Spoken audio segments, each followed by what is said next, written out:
ഏതാണ്ട് 20 വർഷം ദൃശ്യമാധ്യമ മേഖലയിലുണ്ട്. അതിൽ 2 പുതിയ ചാനലുകൾ തുടക്കത്തിൽ തന്നെ ഇതുപോലെ വേദിയിൽ നിന്ന് 2 പുതിയ ചാനലിന്റെ തുടക്കത്തിൽ തന്നെ പ്രേക്ഷകരുമായി സംസാരിക്കാനുള്ള ഭാഗ്യമെന്നോ അവസരമെന്നോ പറയാം, അതും എനിക്ക് കിട്ടിയിട്ടുണ്ട്. അതാണ് ഒരു പക്ഷേ എൻ്റെ ഒരു അനുഭവം. ഒരു എനിക്ക് ആത്മവിശ്വാസത്തോടെ ഈ വേദിയിൽ നിൽക്കാനുള്ള കരുത്തും അതുതന്നെയാണ്. ഞങ്ങൾക്ക് പറയാനുള്ളത് ഞങ്ങളുടെ എഡിറ്റോറിയൽ ടീമിനെ പറ്റി തന്നെയാണ്.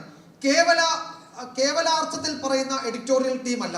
ഇനി ഒരു എഡിറ്റോറിയൽ ടീം ദൃശ്യമാധ്യമ മേഖലയിൽ എന്താണ്, ഒരു എഡിറ്റോറിയൽ ടീം ദൃശ്യമാധ്യമ മേഖലയിൽ എങ്ങനെയാണ് ഇടപെടാൻ പോകുന്നത് എന്ന് മലയാളത്തിലെ ഞങ്ങളുടെ പ്രിയപ്പെട്ട പ്രേക്ഷകർ കാണാൻ പോവുകയാണ്. എഡിറ്റോറിയൽ ടീമിന്റെ കരുത്ത്, കാമ്പ്, മലയാളത്തിലെ ദൃശ്യമാധ്യമ മേഖലയിൽ എന്തൊക്കെ മാറ്റങ്ങൾ വരുത്താൻ പോകുന്നു എന്ന് കാണാൻ പോകുന്ന ദിവസങ്ങളിലേക്കാണ് ഞങ്ങൾ മലയാളത്തിലെ പ്രേക്ഷകരെ സ്വാഗതം ചെയ്യാൻ പോകുന്നത്. ഇത് ആരുടെയും PR ഡിപ്പാർട്ട്മെന്റ് ആയിരിക്കില്ല, ആരുടെയും PR ടീം ആയിരിക്കില്ല. ഇത്